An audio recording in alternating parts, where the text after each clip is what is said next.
अगर तुम इस वीडियो को ध्यान से देखते हो तो तुम्हें पता भी नहीं चलेगा कि ये वीडियो कब ख़त्म हो गई, तो वीडियो को ध्यान से देखना। तो चलो वीडियो स्टार्ट करते हैं। एक गेम उन दिनों जापान में बहुत तेजी से वायरल था और इसका रीज़न ये था कि इस गेम की स्टोरी लाइन एक रियल इंसिडेंट पर बेस्ड थी। इस गेम को बड़े बड़े इंडियन यूट्यूबर्स ने भी खेल रखा है। And today we are playing a game. एक Japanese psychological horror game. इस गेम का नाम अकाई-ओना था। इस गेम में एक लड़की देर रात जापान की सड़कों पर निकलती जो अपने हाथ में एक बड़ी सी सीजर लिए घूमती थी, जिससे वो बच्चे और लोगों के फेस को बुरी तरह से काट देती थी। उन दिनों इसकी दहशत इतनी ज़्यादा थी कि जापान में रात होने से पहले ही लोग घरों में छिप जाते थे। ये ऐसा क्यों करती थी और इसकी बैक स्टोरी क्या है और पुलिस को इसमें क्या मिला, इन सब चीज़ों पे हम डिटेल में डिस्कस करेंगे। और यार एक मिनट, साल ख़त्म होने वाला है पर अपने अभी तक 100 सब्सक्राइबर्स कंप्लीट नहीं हुए, तो यार सब्सक्राइब कर लेना ताकि मैं इस साल के एंड तक 100 सब्सक्राइबर्स कंप्लीट कर पाऊँ। अब कहानी पे फोकस करते हैं।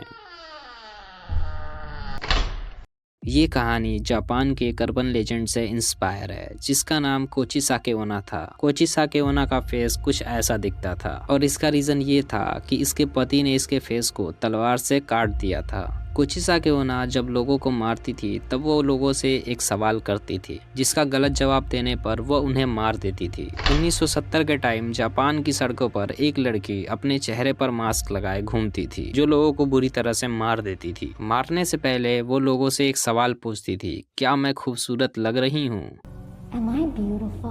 उसका फेस मास्क से ढके होने की वजह से लोग उसका जवाब हाँ में देते थे।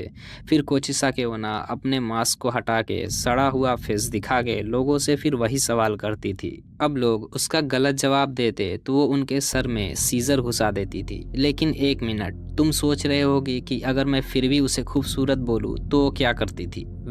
तब वो सामने वाले के फेस को सीजर से अपने जैसा बनाने लगती, जिससे लोगों का ज्यादा ब्लड बहने की वजह से उनकी भी डेथ हो जाती थी। और कुछ इस तरह ही वो अपने लोगों को मारती थी। वो ज्यादातर लड़के और छोटे बच्चों का शिकार करती थी और इस वजह से उन दिनों रात होने से पहले ही लोग घरों में छिप जाते थे। अब तुमने अगर स्त्री मूवी देखी है तो तुम्हें पता होगा कि जैसे लोग घरों के बाहर ओ स्त्री मत आना लिख के भूत भगाते थे, ठीक वैसा ही कुछ जापान के लोग भी करने लगे। वो कोचिसाके ओना के सवाल का जवाब एवरेज में बोलकर दिया करते थे, जिससे वो कंफ्यूज हो जाती थी और लोगों को जान बचा के भागने का टाइम मिल जाता था। बट आखिर वो ऐसा करती क्यों थी और क्या रीजन था कि वो लोगों को इस तरह मारती थी? कोचिसाके ओना एक बहुत खूबसूरत लड़की थी जिसकी शादी एक समुराई से हुई, बट उसे किसी और से प्यार हो गया और एक दिन कोचिसाके ओना के पति ने उन्हें बातें करते हुए देख लिया, जिसके बाद उसने अपनी तलवार से कोचिसाके ओना के चेहरे को कुछ इस तरह काट दिया। इसके बाद वो लोगों को दिखाई देने लगी और लोगों को कुछ इसी तरह मारने लगी। According to Japanese urban legend, ये कहानी बहुत पुरानी थी और अब इस कहानी का फायदा उठा के वहाँ के क्रिमिनल्स ने भी बहुत लूटपाट और किडनैपिंग जैसे क्राइम्स को अंजाम दिया। ये कहानी बच्चों में बहुत फेमस थी। इस कहानी के ऊपर बहुत सारी टीवी सीरियल्स और मूवी अवेलेबल हैं, जिसकी वजह से इसका डर और भी तेजी से फैलने लगा। लोगों को यकीन होने लगा कि ये लेडी सच में इस दुनिया में एग्जिस्ट करती है। बट पुलिस इस चीज को लेके छानबीन लगातार कर रही थी, जिसे अभी तक कोई सुराग नहीं मिल रहा था। बट उन्हें यकीन था कि कोई इसके पीछे जरूर है और बहुत कोशिश करने के बाद उन्होंने आखिरकार एक पूरी गैंग को कैप्चर किया जो कि कोचिसाके ओना के नाम पर किडनैपिंग, मर्डर और रॉबरी जैसे क्राइम कर रहे थे।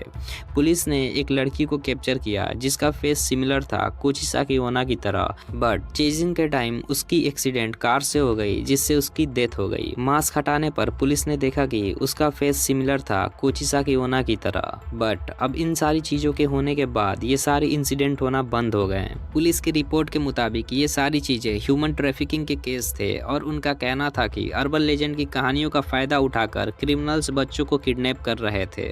आपका इस पे क्या ओपिनियन है मुझे कमेंट सेक्शन में ज़रूर से बताना। बाकी तुम इन सारी वीडियोस को भी चेकआउट कर लेना क्योंकि तुम्हें ये सारी वीडियोस अच्छी लगेंगी। और इस साल के एंड में क्या हम 100 सब्सक्राइबर कंप्लीट कर पाएंगे? तो प्लीज़ से 100 सब्सक्राइबर्स कंप्लीट करा देना।